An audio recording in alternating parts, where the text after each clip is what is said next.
नमस्ते दोस्तों, स्वागत है आपका इस चैनल में। और इस नए वीडियो में आज हम जानने वाले हैं वो जाना माना देश जहां 95 सालों से पैदा नहीं हुआ कोई बच्चा। क्या है इसकी वजह? ये दुनिया का सबसे छोटा देश है जहां ऐसे लोग रहते हैं जिनके इशारों पर दुनिया चलती है। रोमन कैथोलिक ईसाई धर्म के सारे बड़े धर्माचार्य यही रहते हैं। पोप यहाँ के शासक हैं, लेकिन इस देश की कुछ ऐसी बातें हैं जो हैरान कर देने वाली है। जैसे एक बात तो यही है कि यहाँ कभी कोई बच्चा पैदा नहीं हुआ। ये देश 11 फरवरी 1929 को बना था और 95 साल का हो चुका है। इतने लंबे समय में यहाँ कोई बच्चा क्यों पैदा नहीं हुआ? सबसे पहले तो हम आपको इस देश का नाम बता देते हैं। इस देश का नाम वेटिकन सिटी है। ये दुनिया का सबसे छोटा देश भी है। इस देश को जब बनाया गया तो स्पष्ट था कि ये देश केवल रोमन कैथोलिक ईसाइयों के लिए काम करेगा। दरअसल आप ये भी कह सकते हैं कि पूरी दुनिया में जितने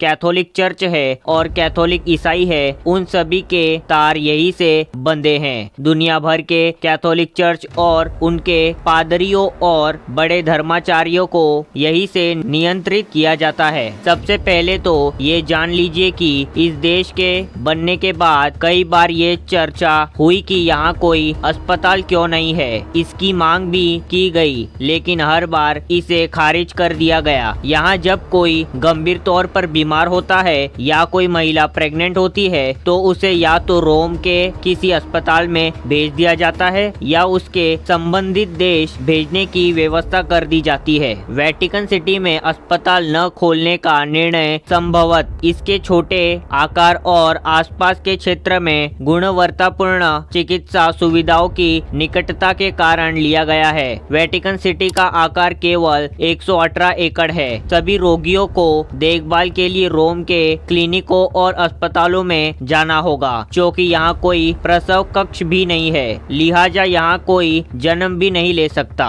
यहाँ कभी नेचुरल बेबी डिलीवरी भी नहीं हुई या यो कहे कि करने ही नहीं दी गई। जब भी यहाँ कोई महिला गर्भवती होती है और उसकी डिलीवरी का समय करीब आने लगता है तो यहाँ के नियमों के अनुसार उसको यहाँ से तब तक के लिए बाहर जाना होता है जब तक कि वह बच्चे को जन्म न दे दे। ये एक ऐसा नियम है जिसका पालन बहुत कड़ाई के साथ होता है। तो आप समझ सकते हैं कि कोई 95 सालों में कभी वेटिकन सिटी में कोई बच्चा नहीं हुआ और ना ही कभी भविष्य में होगा। इसकी एक कानूनी वजह भी है। वेटिकन सिटी में कभी किसी को स्थानीय नागरिकता नहीं मिलती। जितने भी लोग यहाँ पर रहते हैं वो अपने कार्यकाल तक ही यहाँ रहते हैं। तब तक के लिए उन्हें अस्थायी नागरिकता मिलती है। इसी वजह से भी यहाँ किसी पैदाइशी नहीं होती जिससे भविष्य में स्थानीय नागरिकता को लेकर कोई दावा कर सके। वेटिकन सिटी केवल 0.44 वर्ग किलोमीटर में फैला है।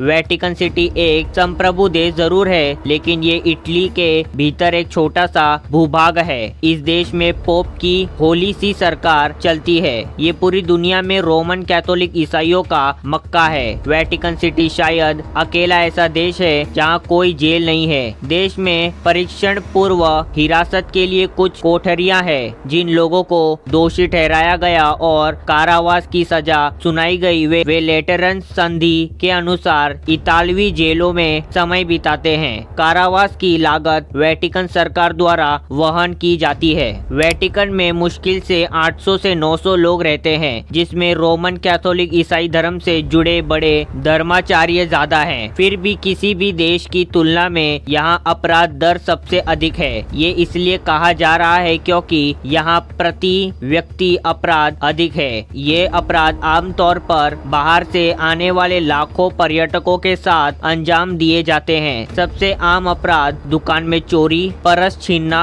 और जेबत राशि है। ऐसा बताया गया है कि वेटिकन के निवासी दुनिया में कहीं और की तुलना में प्रति व्यक्ति अधिक शराब का उपभोग उपभोग करते हैं। वेटिकन का औसत निवासी हर साल आश्चर्यजनक रूप से 74 लीटर वाइन पी जाता है, जो फ्रांस और इटली की वाइन राजधानी देशों की खपत से 2 गुना है। शराब की अधिक खपत के कई कारण हैं। वेटिकन के निवासी बड़े समूह में सामूहिक रूप से भोजन करते हैं। शहर का एकमात्र सुपरमार्केट शराब शुल्क मुक्त बेचता है, जिसके परिणाम स्वरूप खपत अधिक होती है। वेटिकन सिटी में दुनिया का सबसे छोटा रेलवे स्टेशन भी है। स्टेशन में 300 मीटर के 2 ट्रेन है और एक स्टेशन है। इसका नाम है कीटा वेटिकानो। रेल की पटरियां और रेलवे स्टेशन पोप पायस 6 के शासनकाल के दौरान बनाए गए थे। इसका उपयोग माल देने के लिए किया जाता है। कोई नियमित ट्रेन